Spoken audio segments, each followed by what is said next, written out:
رمضان رمضان رمضان يا Bismillahirrahmanirrahim. Assalamu alaikum wa rahmatullahi wa barakatuh. La fin du Ramadan approche avec certaines questions que se posent tous musulmans et en particulier ceux qui décident à la fin du Ramadan de voyager et d'aller fêter la fête de l'Aïd à l'étranger, se rapprocher de leur famille. Ils nous posent souvent la question: comment concilier le Ramadan que j'ai commencé ici en France, en Occident, avec le Ramadan qui a été commencé ailleurs dans un pays musulman. En fait, l'objectif, c'est de jeûner un mois complet. Et le mois lunaire de Ramadan est de 29 ou 30 jours. Ainsi, il n'est pas possible pour un musulman de jeûner plus que 30 jours. On doit jeûner au maximum 30 jours et au minimum 29 jours.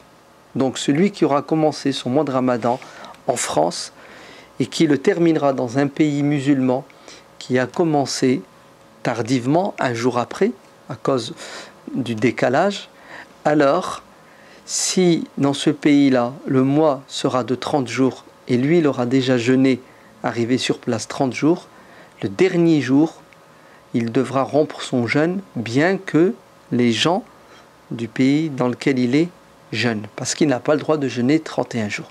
Bien sûr, il fera ça en privé, pas en public, pour respecter les lois sociales. Donc, il est hors de question de jeûner 31 jours parce qu'il n'y a pas de mois de 31 jours. Et l'inverse aussi est valable. Le musulman doit jeûner au minimum 29 jours, mais il y a une problématique. Si jamais il arrive dans un pays, il a jeûné 28 jours et le pays où il se trouve va fêter la fête de l'Aïd. Donc, qu'est-ce qu'il doit faire? Les savants musulmans disent qu'il fête avec eux l'Aïd et il rattrapera un jour plus tard.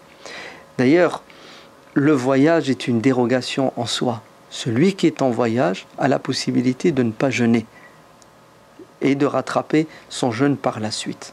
Donc, il est hors de question de jeûner 31 jours. Cependant, vous jeûnerez les 28 jours et vous fêterez la fête de l'Aïd sur place et vous rattraperez un jour plus tard. Quant aux femmes enceintes qui n'ont pas pu jeûner ou aux femmes qui allaitent et qui n'ont pas pu jeûner, elles ont le choix entre rattraper le jeûne ou, et à mon avis c'est le choix le plus judicieux, verser une compensation financière, surtout en ces moments où nous avons des milliers, des millions de gens qui ont faim et qui ont soif. Donc pour ces femmes, elles versent une compensation financière, el fidia, pour chaque jour 5 euros. Si elle n'a pas jeûné les 30 jours, elle donnera 150 euros.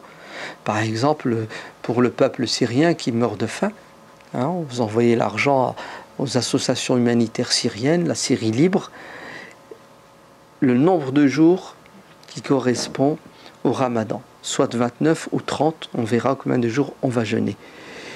Quant aux femmes qui n'ont pas pu jeûner pour cause de menstrues, elles, impérativement, elles devront rattraper les jours de jeûne qu'elles n'ont pas pu faire pendant le mois de Ramadan. Et elles ont bien entendu un an pour rattraper leur jeûne.